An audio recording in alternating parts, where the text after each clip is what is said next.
सबको नमस्ते भाई, सबका स्वागत, सबको राम राम। जी। आज अमित भाई संडे है, ऑर्गेनन डे है। डेट हो गई है जी। 11 जनवरी 2026। हम्म। और ऑर्गेनन में हमारा चल रहा है ग्रुप 272, 273, 274 को लेकर के, जिसपे हमारा 274 आज इसका एफोरिज्म है। राम राम भाई, शायद कोई आया है। तो इसमें 272 से लेकर के 274 में कंटेंट में देखते हैं, कह रहे हैं कि only one single simple medicine should be given to the patient at one time. इस हम्म। संबंध में चर्चा चल रही है। तो 274 एफोरिज्म में हैनीमैन साहब कह रहे हैं, as the true physician finds in simple medicine administered singly and uncombined all that he can possibly desire, bracket में कह रहे हैं, artificial disease forces which are able to homeopathic power completely to overpower, extinguish and permanently cure natural diseases। फिर bracket से बाहर करें, he will mindful of the wise maxim that it is wrong to attempt to employ complex means when simple means suffice। ये bracket में था, it is wrong to attempt to employ complex means when simple means suffice, inverted comma से बाहर फिर कह रहे हैं, never think of giving as a remedy any but a single simple medicinal substance।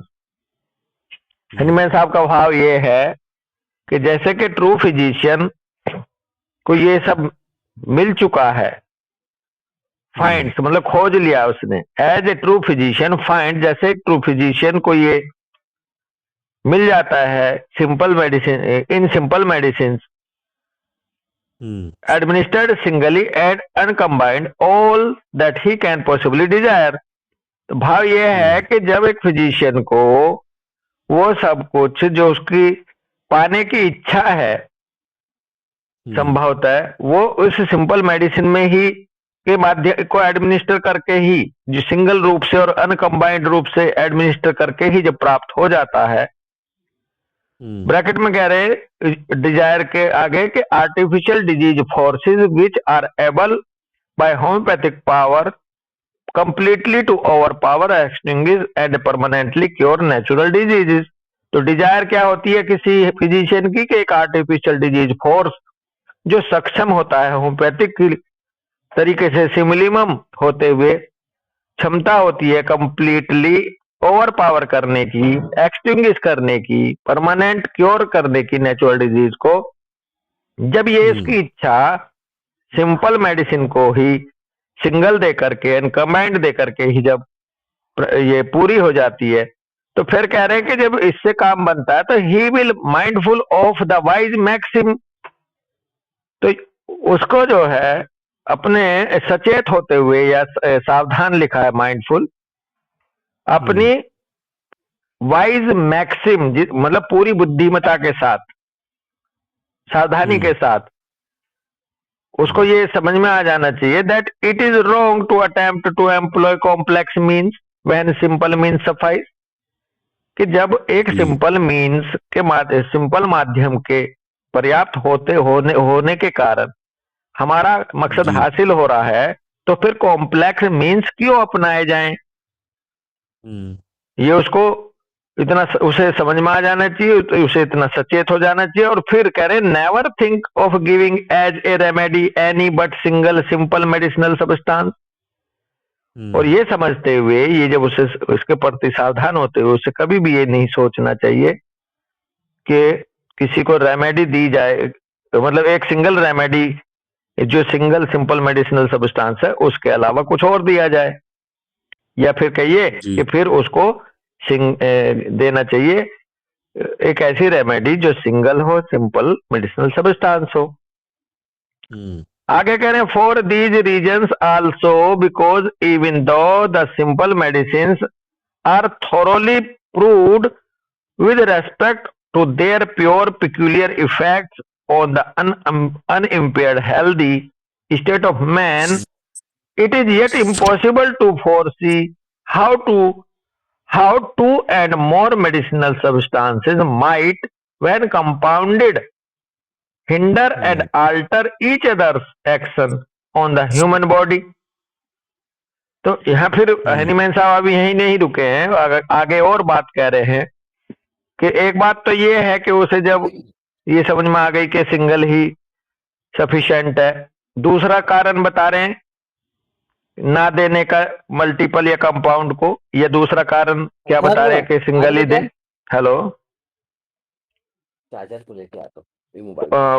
आगे दूसरा कह रहे हैं for these reasons also, because, और एक कारण ये भी है, कुछ और कारण ये भी बताए कि because even though the simple medicines are thoroughly proved with respect of their pure peculiar effect on the unimpaired healthy state of man.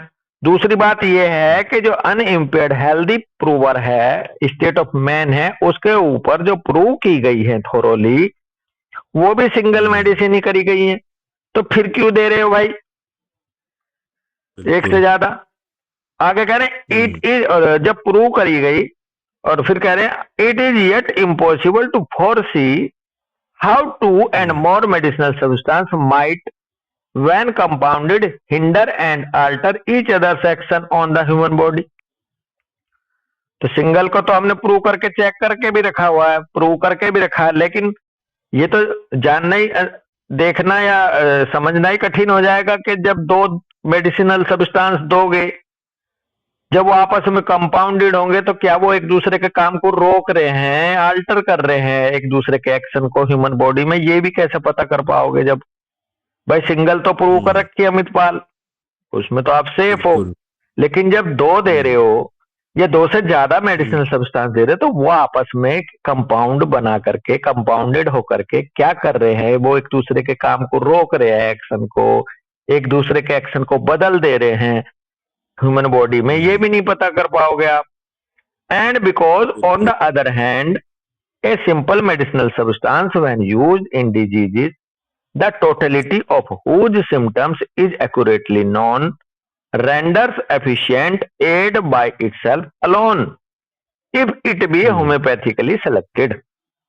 और फिर आगे एक बात और अपनी मजबूती से रख दी है निमेन साहब ने, कह रहे हैं और दूसरी तरफ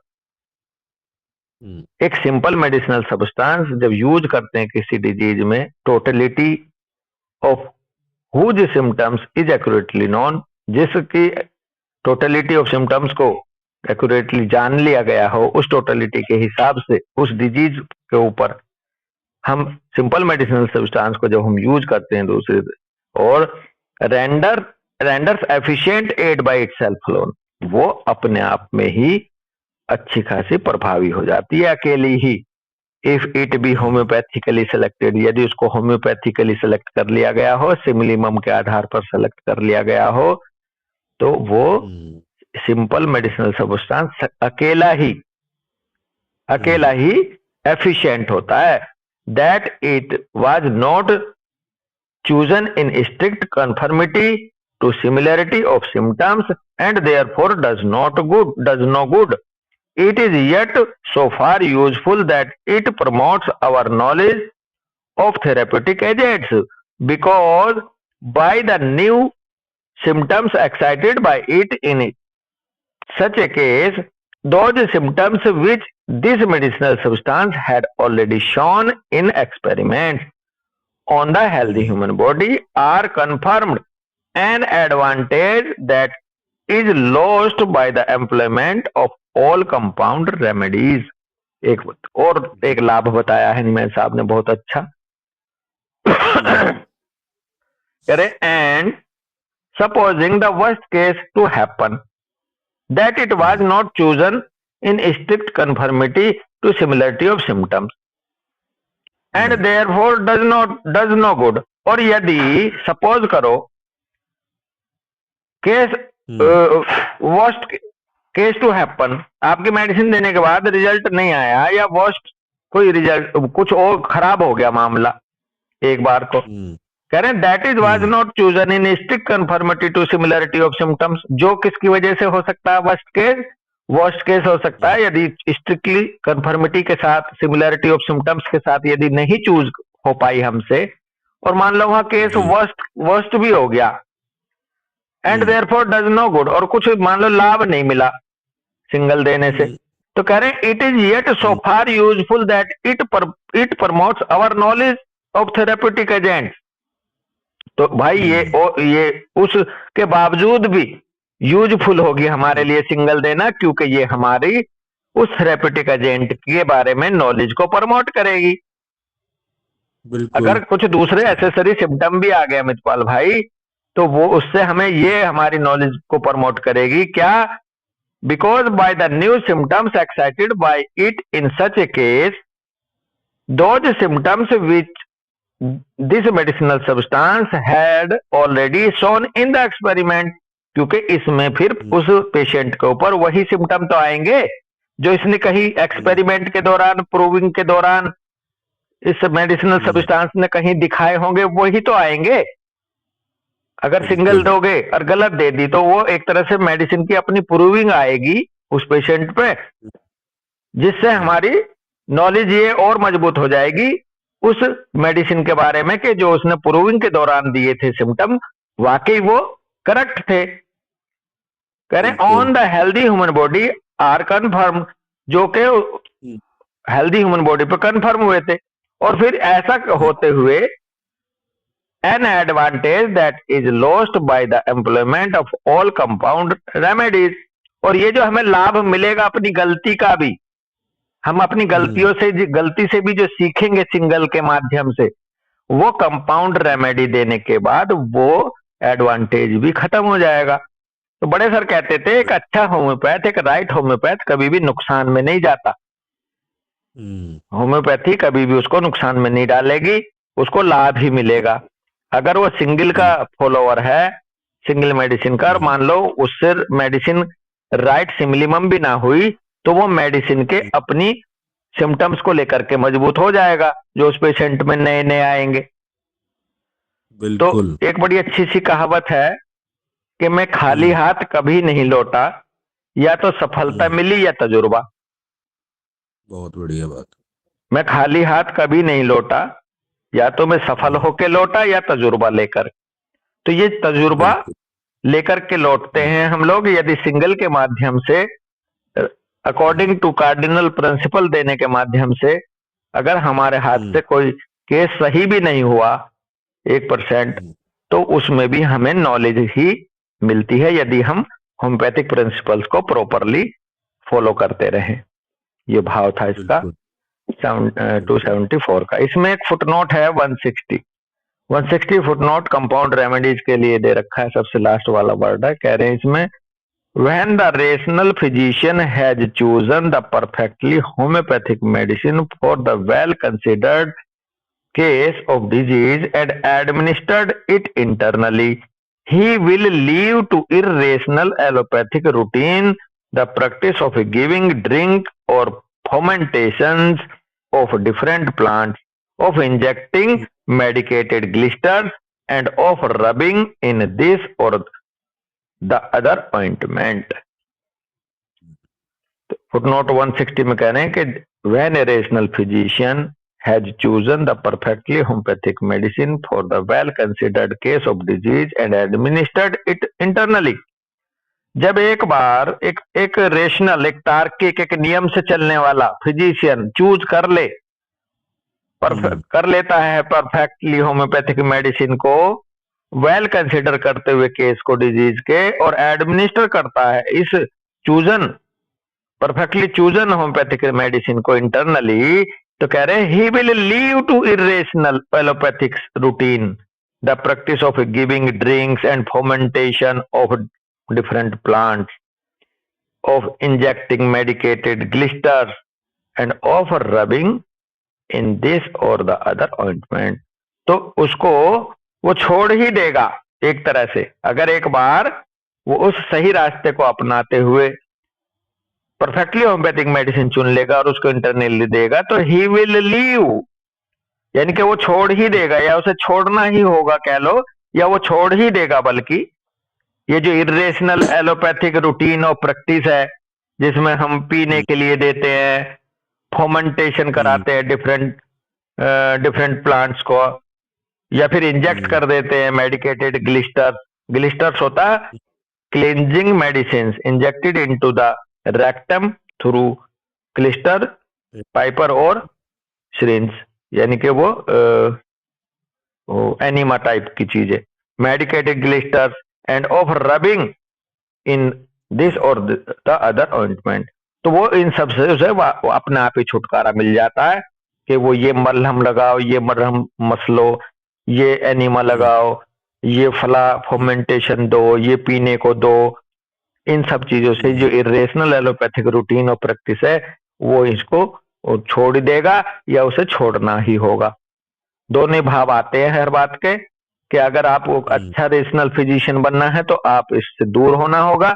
और मजे की बात यह है, यदि आप परफेक्टली होम्योपैथिक मेडिसिन को चुन लिए तो आप इस रास्ते को छोड़ ही दोगे, ये भी उम्मीद है। बिल्कुल जी। तो ये था भैया 274। नेक्स्ट ग्रुप है डॉक्टर अमितपाल भाई 275 से लेकर के 283 तक का। Strength of the dose for homeopathic use, how it may be increased or diminished, danger of too large doses. इसमें 2-3 भाव क्लियर होंगे।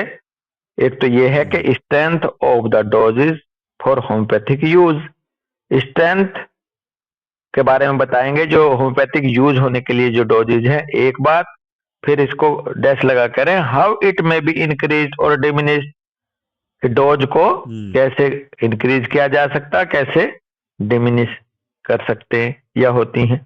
और फिर कह रहे हैं danger of too large doses, too large doses का क्या खतरा होता है। ये 2-3 पॉइंट क्लियर होंगे 275 से लेकर के 283 में। इस ग्रुप में चलने से पहले किसी की कोई क्वेरी है, कुछ कहना चाहता है डॉक्टर दीपशिखा, डॉक्टर अभिषेक?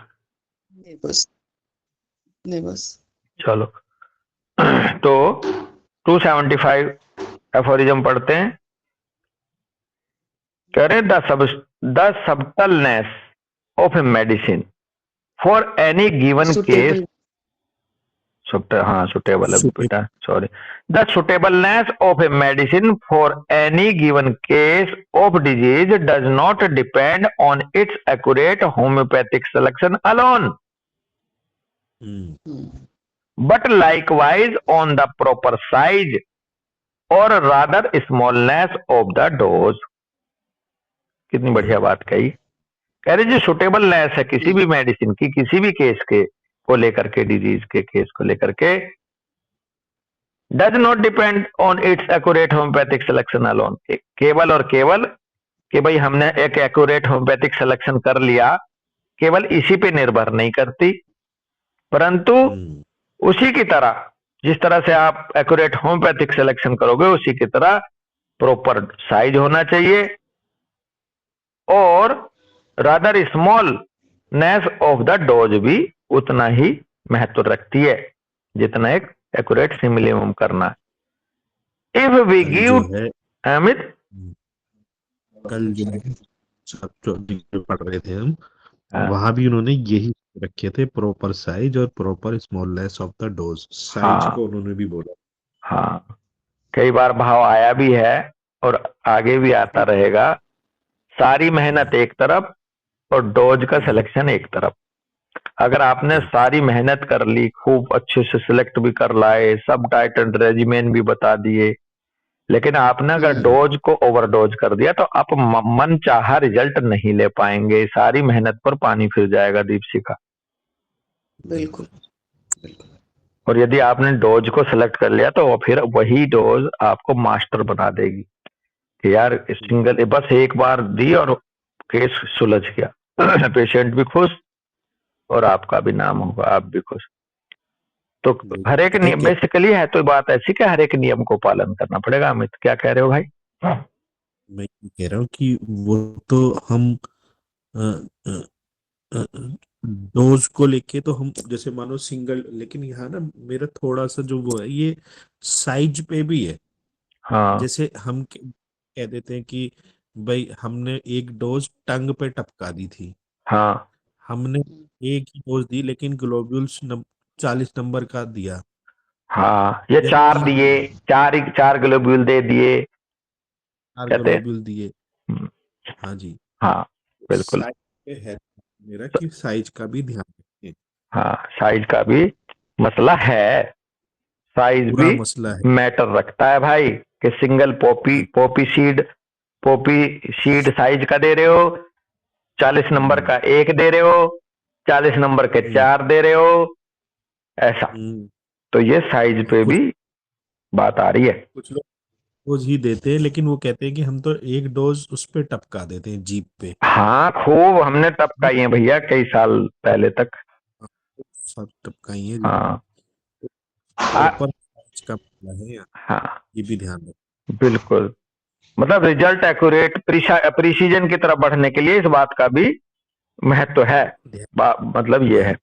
आगे कह रहे अब हैं जैसे इफ, हाँ मित बोलिए अभी है जी। यही है कि जैसे मार्केट में 10 नंबर या पॉपी साइड तो अवेलेबल नहीं होता है, हाँ लेकिन सबसे छोटा साइज 20 नंबर है, तो एटलीस्ट उस पे आ जाए हम लोग। हाँ, और उसको भी डिजोल्व करा लो आधा कप पानी में, हाँ जी। है ना। अगर डिजोल्व करा के दे रहे हैं तो उस और भी जी। बढ़िया। अगर मान लो हाँ। 40 नंबर का भी है, अब हो सकता है 40 नंबर पे जितना मेडिसिन का पार्ट आता है उसका डिस्कशन हो सकता है, अदरवाइज उसको भी डिजोल्व कर लो, है ना। बिल्कुल बिल्कुल। तो ये इस पे ध्यान रखा जाए।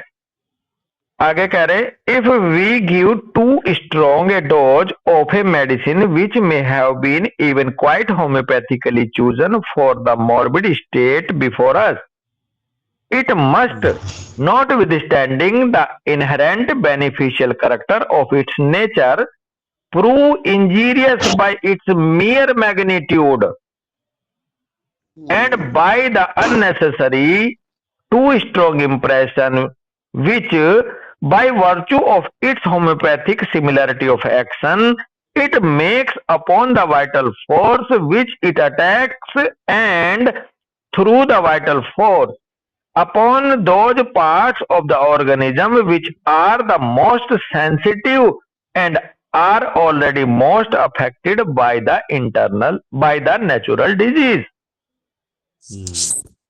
लार्ज डोज का नुकसान बताएंगे अब। कह रहे if we give too strong a dose of a medicine which may have been even quite homoeopathically chosen for the morbid state before us, भले ही हमारे सामने जो मॉर्बिड स्टेट है उसके प्रति उसको लेकर के हमने क्वाइट होम्योपैथिकली सेलेक्ट कर ली मेडिसिन, और उसकी हमने टू स्ट्रॉन्ग डोज दे दी, भले चाहे वो क्वाइट होम्योपैथिकली चूजन थी। तो कह रहे हैं it must not withstanding the inherent beneficial character of its nature, भले चाहे इसके बावजूद कि इसके अंदर इनहेरेंट बेनिफिशियल करेक्टर है, इसकी नेचर, इसके स्वभाव में, क्योंकि सिमिलिमम है, इसके बावजूद भी वो क्या करेगी, prove injurious by its mere magnitude, मात्र अपने साइज के कारण ये घातक सिद्ध होएगी, and by the unnecessary too strong impression which by the virtue of its homeopathic similarity of action it makes upon the vital force which it attacks, and through the vital force upon those parts of the organism which are the most sensitive and are already most affected by the natural disease। और फिर इसकी वजह से ये जो अनावश्यक रूप से ये जो टू स्ट्रॉन्ग इंप्रेशन डालेगी, अपने स्वभाव को होने के नाते, होम्योपैथिक सिमिलरिटी ऑफ एक्शन होने के नाते जो ये स्ट्रॉन्ग इंप्रेशन डालेगी और गैर जरूरी इंप्रेशन डालेगी वाइटल फोर्स के ऊपर, तो फिर भाई ये अटैक करेगी उन्हीं पार्ट को, खास करके जो ऑर्गेनिज्म के मोस्ट सेंसिटिव हो रखे हैं, और बिल्कुल या फिर ऑलरेडी मोस्ट अफेक्टेड हो रखे नेचुरल डिजीज से, उन्हीं पे और ज्यादा ये अटैक हो जाएगा इसका। दूसरों पे क्यों नहीं होने का? क्योंकि वहां वो सिमिलिमम ही नहीं है इसके। अगर इसकी जगह एक वेल सेलेक्टेड चूजन मेडिसिन ना होती तो वो इतना ज्यादा तकड़ा अटैक नहीं डालती, क्योंकि वो सिमिलिमम नहीं है डॉक्टर दीपशिखा। बिल्कुल एक सिमिलिमम मेडिसिन की हाई डोज तो नॉन सिमिलिमम मेडिसिन से भी ज्यादा बड़ा झटका देगी मरीज को, बिल्कुल क्योंकि ये उन्हीं ऑर्गन से जाके मेल खाएगा या उन्हीं पे ज्यादा काम करेगी जो मोस्ट सेंसिटिव हैं, ऑलरेडी मोस्ट अफेक्टेड हो रखे हैं नेचुरल डिजीज से, क्योंकि ये होम्योपैथिक सिमिलरिटी के आधार पर दी गई है लार्ज डोज। तो ये भैया लार्ज डोज तो और ज्यादा परेशानी में डाल देगी यदि वो मोस्ट सिमिलिमम हुई तो। बढ़िया बात बता रहे हैं। तो 275 में कह रहे हैं आगे हनीमैन साहब, फॉर दिस रीजन, फुटनोट नहीं है ना, हाँ 276 में कह रहे हैं for this reason a medicine even though it may be homeopathically suited to the case of disease does harm in every dose that is too large, and in strong doses it does more harm the greater its homeopathicity and the higher the potency selected, and it does much more injury than any equally large dose of a medicine that is unhomeopathic and in no respect adapted to the morbid state. Bracket में कह रहे हैं allopathic. ये जो अभी बात आ गई थी डिस्कशन में, इसी को प्रूव कर दिया है हनीमैन साहब ने यहाँ, कि इस कारण से, सिमिलिमम होने के कारण से, for this reason a medicine even though it may be homeopathically suited to the case of disease, भले ही वो मेडिसिन जो होम्योपैथिकली सूटेड है केस के साथ, डिजीज के, does harm even every dose that is too large, अगर too large dose दी गई तो उसको नुकसान पहुंचाएगी, and in strong doses it does more harm the greater its homoeopathicity and the higher potency selected. और अपनी होम्योपैथिसिटी के नाते, होम्योपैथिसिटी होने के नाते सिमिलिमम और हायर पोटेंसी सेलेक्ट की होती है हमने, उसके कारण ये और ज्यादा नुकसान पहुंचाती है।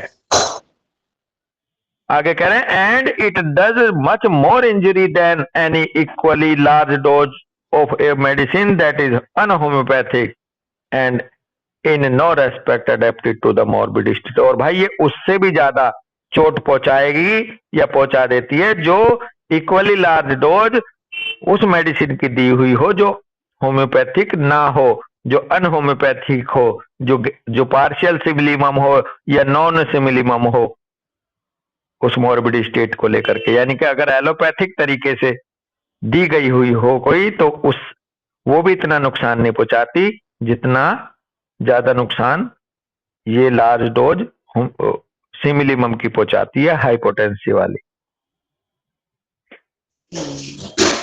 161 फुट नोट है, इसको करेंगे। कह रहे हैं the praise bestowed of late years by some few homoeopathists on the larger doses is owing to this either that they choose low dynamizations of the medicines to be administered, bracket में करें, as I am used to do 20 years ago for not knowing any better, bracket से बाहर करें, or that the medicines selected were not homeopathic and imperfectly prepared by their manufacturers। Hahnemann साहब ने ये उन लोगों के लिए कहा जो तारीफ करते थे, जो नहीं मानते थे इस वाली बात को कि सिमिलिमम मेडिसिन ज्यादा नुकसान पहुंचा देती है। कह रहे हैं कि the praise bestowed of the late years by some few homoeopathists on the larger doses in owing to this, कुछ डॉक्टर्स ने, कुछ होम्योपैथिस्ट ने लार्ज डोज की वकालत करी बेसिकली।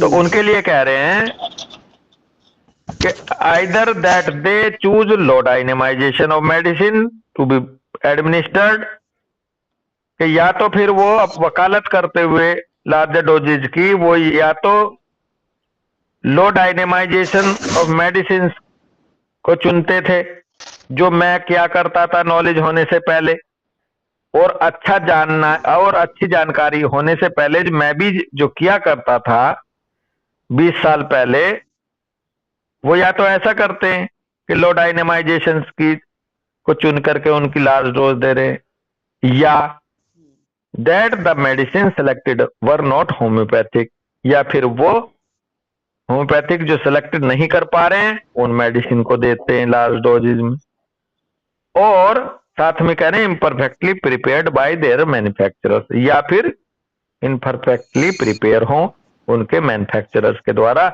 वही कर सकते हैं इसकी वकालत। क्यों? वहां उन्हें ऐसा वो इंजरी नजर नहीं आने की दीपशिखा।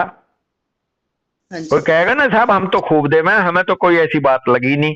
भैया तुम्हें इसलिए नहीं लगी, या तो तुम लो डायनेमाइजेशन दे रहे हो, या फिर तुम ऐसी मेडिसिन दे रहे हो जो सही से बनी ही नहीं है, या फिर तुम मेडिसिन वो दे रहे हो जो अभी पूरी तरह से तुम सिमिलीमम नहीं कर पाए, तो इसलिए तुम ऐसे खतरों का सामना नहीं कर पा रहे हो। अदरवाइज अगर एक राइट सिलेक्टेड मेडिसिन को हाइपोटेंसी में सिलेक्ट करते हुए अगर लार्ज डोज दे दी तो वो और ज्यादा नुकसान पहुंचाएगी ही। बहुत बढ़िया। आगे कह रहे हैं too large doses of an accurately chosen homeopathic medicine and especially when frequently repeated bring about much trouble as a rule. लो जी, हैंडमैन साहब ने बिल्कुल क्लियर कर दिया। कह रहे हैं टू लार्ज डोज किसी भी एक्यूरेटली चूजन होम्योपैथिक मेडिसिन की, और विशेष रूप से यदि आप उसको फ्रीक्वेंटली रिपीट कर रहे हैं, अमित पाल भाई हैं, चले गए हैं वैसे, कह रहे हैं bring about much trouble as a rule, नियमानुसार ये मुश्किल में डालेगी ही डालेगी। डॉक्टर दीपशिखा, हाँ जी, हाँ जी। They put the patient not seldom in danger of life or make his disease almost incurable. और गजब की बात कह रहे हैं कि ये पेशेंट को कभी कभी तो उसके जीवन को खतरे में डाल देगी या डाल देती हैं, और उसके डिजीज को इनक्योरेबल स्थिति में भी पहुंचा देती हैं कई बार। Similimum dose, large dose, frequent dose की बात हो रही है। कह रहे हैं they do indeed extinguish the natural disease, they do indeed extinguish the natural disease so far as the sensation of the life principle is concerned and the patient no longer suffers from the original disease from the moment that too strong dose of the homeopathic medicine acted upon him, but he is in consequence more ill with the similar but more violent medicinal disease which is most difficult to destroy। अब उसको खतरे में क्यों डाल देती है, कभी कभी उसकी जानलेवा क्यों हो जाती है, हो जाएगी। आगे एनिमैन साहब क्लियर कर रहे हैं बात को, कह रहे हैं they do indeed extinguish the natural disease so far as the sensation of the life principle is concerned and the patient no longer suffers from the original disease from the moment that too strong dose of homeopathic medicine acted upon him। Basically भाव ये है कि जैसे ही to strong dose दी उसी क्षण vital force के ऊपर से नेचुरल डिजीज या ओरिजिनल डिजीज की सेंसेशन तो चली जाती है तत्काल प्रभाव से, इसमें कोई शक नहीं है, एक्सटिंग्विश कर देगी उसी टाइम। लेकिन फिर क्या होगा, too strong dose natural disease की सेंसेशन को वाइटल फोर्स से एक्सटिंग्विश कर देगी उस सेंसेशन को, लेकिन फिर होने वाला क्या है, अब वो no longer suffer from the original disease, अब ओरिजिनल डिजीज से सफर नहीं कर रहा वो, बल्कि कह रहे हैं he is in consequence more ill with the similar but more violent medicinal disease which is most difficult to destroy. हाँ जी। अब परिणाम ये निकलेगा उसका, या अब वो बीमार और ज्यादा नजर आएगा और बिल्कुल सिमिलर रूप से नजर आएगा, क्योंकि सिमिलिमम है ना आर्टिफिशियल डिजीज भी, उसी डिजीज को लेकर के वो और ज्यादा बीमार नजर आएगा। क्यों? क्योंकि मोर वायलेंट मेडिसिनल डिजीज पैदा होगा उस टू लार्ज डोज से। और कह रहे हैं which is most difficult to destroy. और ये जो आर्टिफिशियल मेडिसिनल डिजीज है डॉक्टर दीपशिखा, इसको तो डिस्ट्रॉय करना मोस्ट डिफिकल्ट हो जाएगा। तो ये सिमिलिमम लार्ज डोज देने का नुकसान है, सिमिलिमम का रिपीटिशन का नुकसान है। 162 फुटनोट पढ़ लेंगे फिर रुकेंगे यहीं।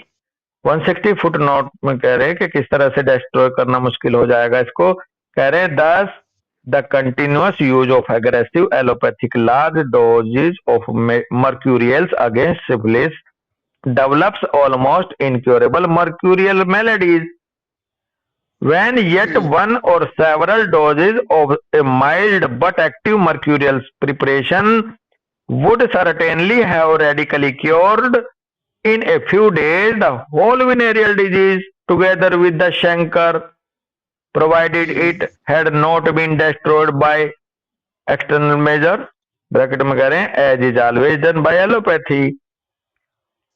तो उसका एक तरह से एग्जाम्पल लेके चल रहे हैं किस तरह से ये डिफिकल्ट टू डिस्ट्रॉय हो जाता है मेडिसिनल डिजीज। कह रहे हैं इस कंटिन्यूअस यूज एग्रेसिव एलोपैथिक यानी कि डिसिमिलर लार्ज डोज का मर्क्यूरियल्स का अगेंस्ट सिफिलिस डेवलप कर देता है एक incurable mercurial melody. Mercurial melodies क्या होती हैं? ये डॉक्टर हेनीमैन साहब ने अपनी लेसन राइटिंग में मरकरी की प्रूविंग में आने वाले सारे सिम्टम बता रखे हैं कि क्या कैसा हो जाता है पिक्चर मरीज की।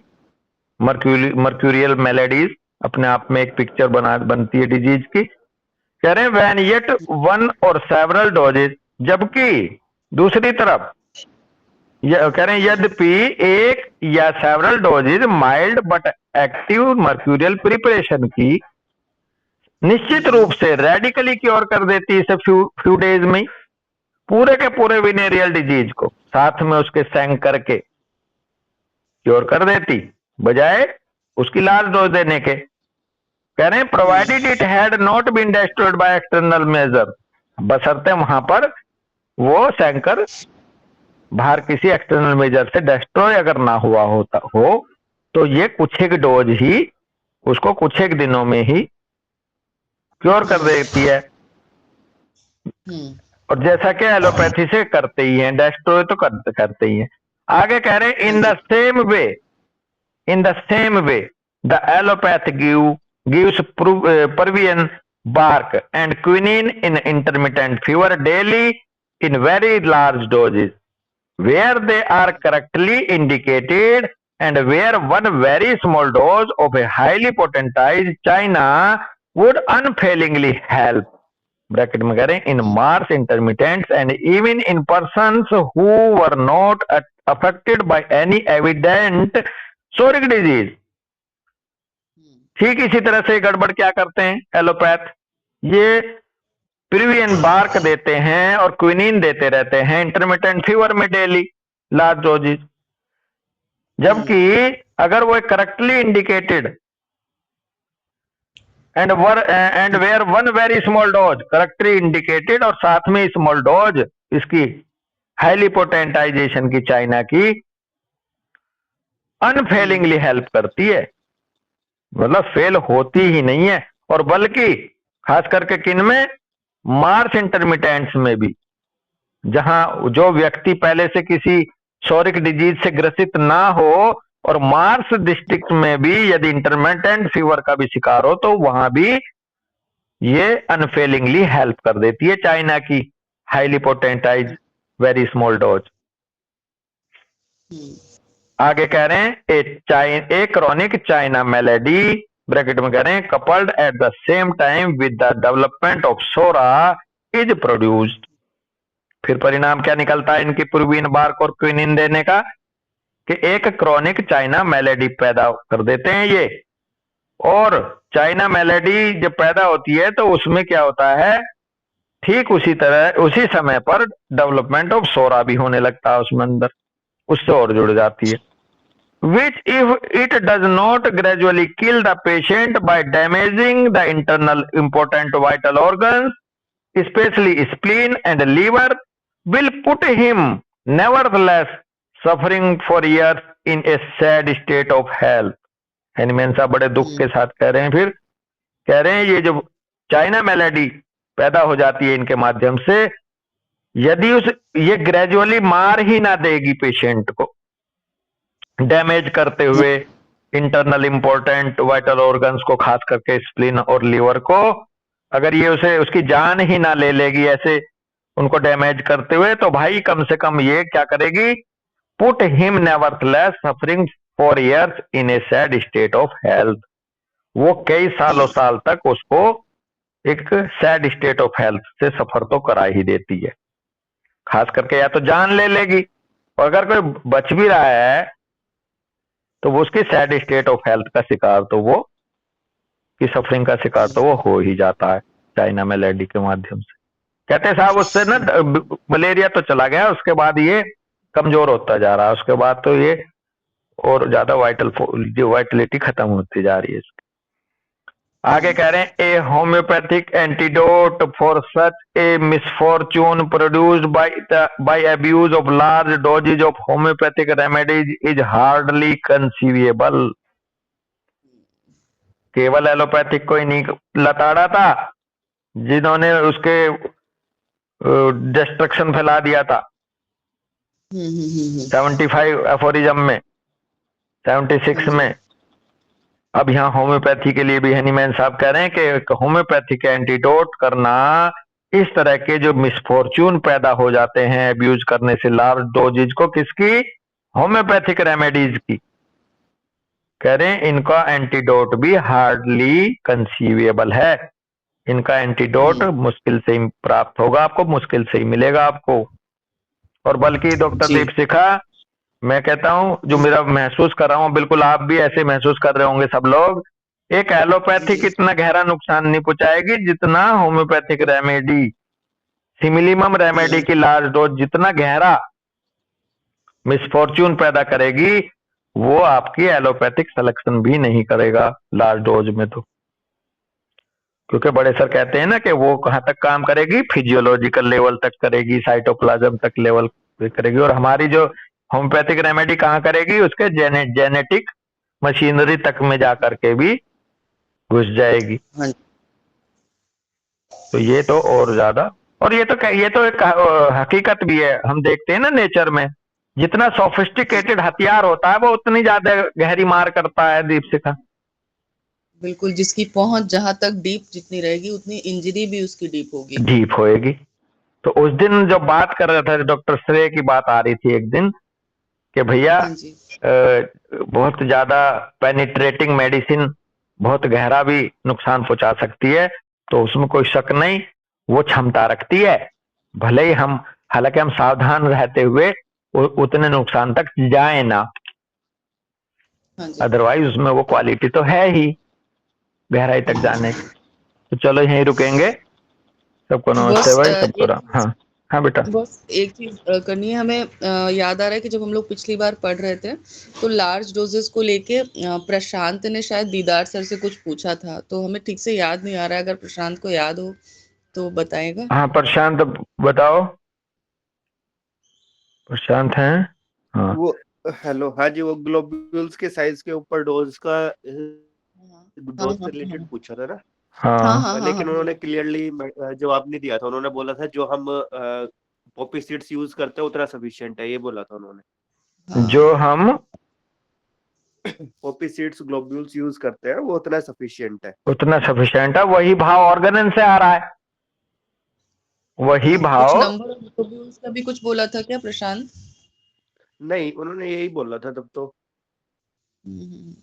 हमें वही हाँ ठीक से नहीं याद आ रहा समय कि शायद ठीक है चलो, हाँ अब हो हाँ सकता है ना मेरे दिमाग में। हाँ नहीं, ये ऐसा ही मुझे भी याद आ रहा है। अब इसने हम सबके सामने बताया था इस भाई ने। बेसिकली हाँ दीदार सर ने ये कहा था कि हालांकि इस पे बहुत ज्यादा क्लियर नहीं है, लेकिन हाँ फिर भी जो पॉपी साइज सीड है, पॉपी सीड साइज जो ग्लोब्यूल है या सिंगल ग्लोब्यूल 10 नंबर का कुछ ऐसा भाव था, वो सफिशिएंट है। हाँ हालांकि हाँ हाँ इस पे कुछ ज्यादा ऐसा क्लियर नहीं है, एक बात। दूसरा, जब हैनीमैन साहब ने प्रूविंग के दौरान ये कहा था कि यदि कोई सब्सटेंस उसमें प्रूविंग में नहीं आ रहा सही से, तो उसको कई डोज दे दो और कई ग्लोब्यूल और जोड़ दो। हाँ हाँ हैनीमैन साहब ने ऑर्गेनन में ये कह रखा दीपशिखा कि कई जी जी ग्लोब्यूल जी और जोड़ दो और कई बार रिपीट कर दो, अगर कोई मेडिसिनल सब्सटेंस ऐसा है कि वो जल्दी से प्रूविंग नहीं दे रहा है ना। तो हाँ जी उस तरफ से एक हाँ जी भाव आता है कि आपके नंबर ऑफ ग्लोब्यूल भी साइज ऑफ डोज को डिसाइड करते हैं और रिपीटिशन भी आपका लार्ज डोज को डिसाइड करता है। जी जी जी तो बात तो है। और फिर उधर आ जाओ, 50 मिलीसीमल को उन्होंने कहा कि यदि किसी पेशेंट को टेबल स्पून फुल नुकसान कर रही है, यानी कि 15 ml, सेंसिटिव पेशेंट हाँ है, तो आप वहां उसको 5 ml दे दो, 1 टी स्पून फुल दे दो। ये वर्ड वहां, ये लाइन वहां भी है दीपशिखा। तो जी बेसिकली ये मायने रखती है क्वांटिटी। जी हम बिल्कुल लोग रखती है इसलिए हमारे दिमाग में क्वेश्चन आ रहा, क्वेरी आ रही है कि हम ये सोचते हैं कि डायनेमाइजेशन लेवल पे एक बूंद भी वैसे ही इफेक्ट देगी और डायनेमिक होने के नाते सिंगल ग्लोब्यूल में भी देगी, ऐसा हाँ जी हमें लगता है। लेकिन हम इस बात को भी यहाँ ध्यान रखें कि एक, जब हम मोबाइल चार्ज करते हैं तो कितने एम्पियर का वो लगाते हैं सॉकेट में, और जब हम प्रेस हम्म चलाते हैं तो कितने एम्पियर का प्लग लगाते हैं। करंट तो करंट है। हम्म तो बेसिकली जैसी सेंसिटिविटी होती है वैसे ही ये डायनेमिक स्टेट ऑफ मेडिसिन भी क्वांटिटी में हाँ जी मायने रखती है। ऐसा बिल्कुल ऐसा भाव जरूर है। तो चलो यहीं रुकेंगे। सबको हैप्पी जी संडे भाई, सबको राम राम, सबको नमस्ते, सबका राम राम धन्यवाद। राम राम राम राम भाई जी, राम राम राम राम भाई सर। राम राम जी। बस एक छोटा सा मेरा डाउट था जी दूसरे की मतलब इसके रिगार्डिंग नहीं, किसी और मतलब एक मेरा क्लिनिक का केस है उसके रिगार्डिंग है। जी। क्या किसी का HbA1c मेडिसिन के 10 डेज के अंदर भी नॉर्मल आ सकता है? 10 डेज के अंदर देखो, ये डिपेंड करता है कि ये फिजियोलॉजिकल पैरामीटर है वैसे तो, और फिजियोलॉजिकल हाँ पैरामीटर्स कितने दिन से कितने ही बढ़े हुए हो। फिजियोलॉजिकल हाँ वर्ड पे ध्यान देना। हाँ, फिजियोलॉजिकल, जी फिजियोलॉजी से रिलेटेड पैरामीटर चाहे आपका कितना ही पुराना भी क्यों ना हो, यदि स्ट्रक्चरल चेंजेस हाँ नहीं है तो वो आ जाना चाहिए। नियम ये कहता है आ सकता है अच्छा राइट सिमिलिमम के नाते। अगर हाँ स्ट्रक्चरल चेंजेस हैं उन्हें टाइम लगेगा। तो हम जी HbA1c को आधार बना करके हम सारे फिजियोलॉजिकल पैरामीटर्स को स्पेस दे देंगे डॉक्टर प्रीति जी के फिजियोलॉजिकल जी पैरामीटर्स चाहे कितना ही पुराना ना हो, एक सही हाँ रास्ता मिलते ही वो तेजी से नॉर्मलाइज हो जाएगा। ओके जी। हाँ, अब आप क्योंकि ये HbA1c मेरे का बेस देख लेना जाके। हाँ बेटा। नहीं, क्योंकि ये मतलब HbA1c तो मतलब 3 मंथ ऑफ ग्लूकोज का शुगर का मतलब एक नहीं, बेसिक बेसिकली प्रोग्राम है। HbA1c अपने आप में क्या है, ये ग्लूकोज टॉलरेंस है शायद। हाँ HbA1c 3 को 3 मंथ ये एक एवरेज रीडिंग ऑफ ग्लूको शुगर होती है ना, जो कि मतलब मोस्ट रिलायबल और 3 मंथ ऑफ शुगर का कैसे इसका हाँ पूरा डिटेल मुझे नहीं हाँ पता। बेटा, लेकिन 3 HbA1c को मंथ निकालो पहले।